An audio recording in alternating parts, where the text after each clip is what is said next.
Isang suicide bombing ang naganap sa kampo ng militar sa Pakistan. Karamihan sa mga nasawi ay mga sibilyan.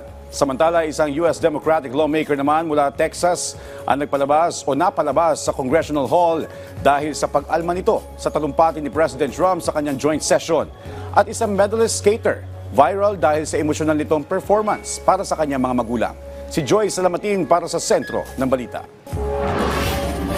Hindi bababa sa 18 ang patay, kabilang na ang 5 sundalo sa magkasabay na suicide bombing sa isang military compound sa Banu Kiber, Pakhtunkhwa, Pakistan.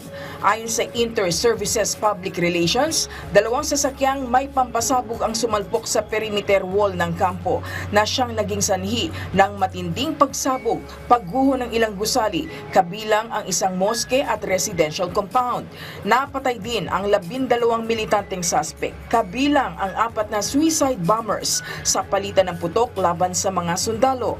Ayon sa militar, mga Afghan nationals ang sangkot sa pag-atake at posibleng plinano ito mula ng grupong Tehrik-e-Taliban Pakistan. Patuloy ang panawagan ng Pakistan sa Afghan Taliban na pigilan ang mga militanteng gumagamit ng kanilang teritoryo sa pag-atake laban sa bansa. Sa Washington DC sa Amerika, sa pilitang pinalabas ng session hall si Texas Congressman Al Green nang kondenahin niya ang naging talumpati ni US President Donald Trump sa kanyang unang joint chamber session sa kanyang pagbabalik White House. Natigil pansamantala ang speech ni Trump nang ipag-utos ng US House of Representatives Mike Johnson ang pagpapalabas kay Green. Makikita pang nagsisigaw si Green habang nakataas ang kanyang tungkod bilang pagtutol sa mga sinabi ni Trump. Sa nasabing talumpati, ibinida nito ang kanyang 43 days accomplishment na mas marami pa umano kumpara sa nagawa noong 4 hanggang 8 taong panunungkulan ng mga nakaraang administrasyon. Muling iginiit din ni Trump na nagsisimula pa lang ang kanyang administrasyon para ibalik ang sigla sa Amerika.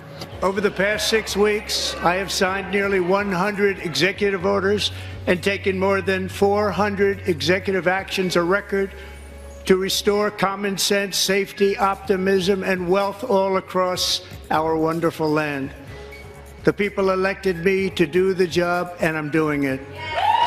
It has been stated by many that the first month of our presidency, it's our presidency, is the most successful in the history of our nation.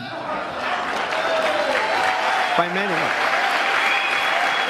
Batay sa datos, umabot sa higit 1.5 oras ang itinagal ng talumpati ni Trump na sinasabing longest presidential speech sa Kongreso mula 1967. Samantala, nag-viral ang US National Sputer medalist na si Maxim Naumov matapos ang kanyang emosyonal na skating performance. Ito ay bilang tribute sa kanyang mga magulang na kabilang sa mga nasawi sa isang air collision sa Potomac River, Washington noong January 29.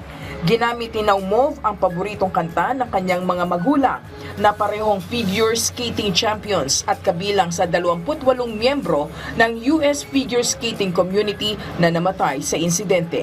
Ang performance ay naging highlight ng Legacy on Ice tribute event kung saan lumahok din ang skating legends na sina Brian Boitano, Christy Yamaguchi, Scott Hamilton at Nathan Chen upang gunitain ang kanilang mga yumaong kasamahan. Joy Salamatin para sa Pambansang TV sa Bagong Pilipinas.